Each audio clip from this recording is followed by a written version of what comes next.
ফিরে এলাম বিরতির পর। এবার আমরা আমতলির দিকে নজর রাখবো একটু। সেখানে নিজের স্ত্রী এবং 6 বছরের শিশুকে একেবারে খুন করার অভিযোগের চেষ্টার অভিযোগ উঠলো এক যুবকের বিরুদ্ধে, এক ব্যক্তির বিরুদ্ধে। বর্তমানে তিনিও আহত অবস্থায় রয়েছেন এবং পাশাপাশি তিনি তার স্ত্রী এবং 6 বছরের শিশু, ক্লাস 1-এ পড়া শিশুকে একেবারে খুন করার চেষ্টা করেছিলেন, এমনটাই কিন্তু অভিযোগ উঠছেন। বর্তমানে আশঙ্কাজনক অবস্থায় জিবি হাসপাতালে চিকিৎসাধীন রয়েছেন তার স্ত্রী, তার শিশু এবং সে নিজেও কিন্তু আহত অবস্থায় জিবি হাসপাতালে আপাতত চিকিৎসাধীন। তার শ্বশুর বাড়ির তরফ থেকে দীর্ঘদিন ধরে তারা শ্বশুর বাড়িতে অবস্থান করছিলেন, বসবাস করছিলেন।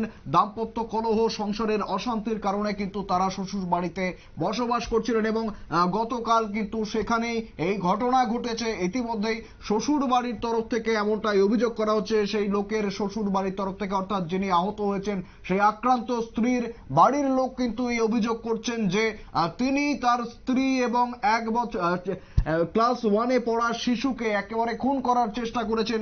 ইতিমধ্যেই পুলিশ গিয়েছে, গোটা ঘটনার তদন্ত শুরু করেছে। তবে সেই আক্রান্ত গৃহবধূর মা ঠিক কি জানাচ্ছেন শোনাবো আমরা। খাওয়া দাওয়া কইরা গরু গেছে আধা ঘন্টা, আমরা এই ঘরে শুয়ে রয়েছি।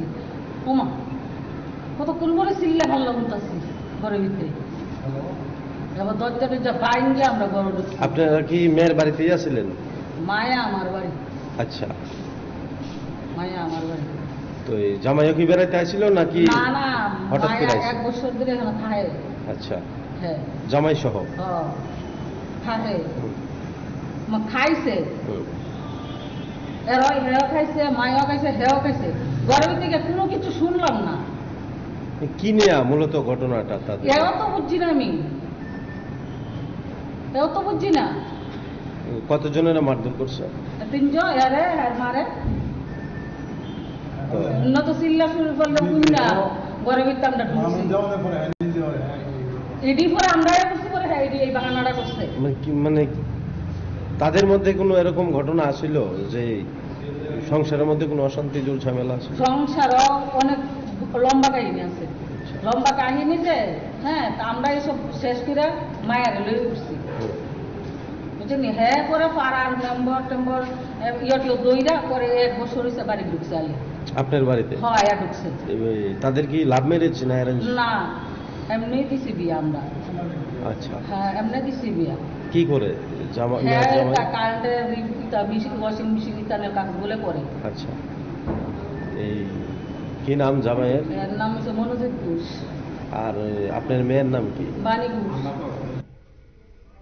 একেবারে শুনলেন ঠিক কি অভিযোগ জানাচ্ছেন সেই আক্রান্ত গৃহবধূর মা। সংসারে তাদের অশান্তি ছিল এবং দীর্ঘ দিন ধরে তাদের সেই অশান্তি ছিল এবং কি কারণে ঠিক এই ঘটনা ঘটিয়েছেন অভিযুক্ত সেই ব্যক্তি তা নিয়ে কিন্তু এখনো পর্যন্ত খোলসা করে কিছুই জানা যায়নি। তবে ইতিমধ্যে যেমনটা জানাচ্ছিলাম যে পুলিশ সেই ঘটনার তদন্ত শুরু করেছে, পুলিশ সেই ঘটনাস্থলে গিয়েছেন এবং সব দিকে কিন্তু নজর রাখছে পুলিশ। ফিরে এসে একটি বিরতির পর সঙ্গে থাকুন।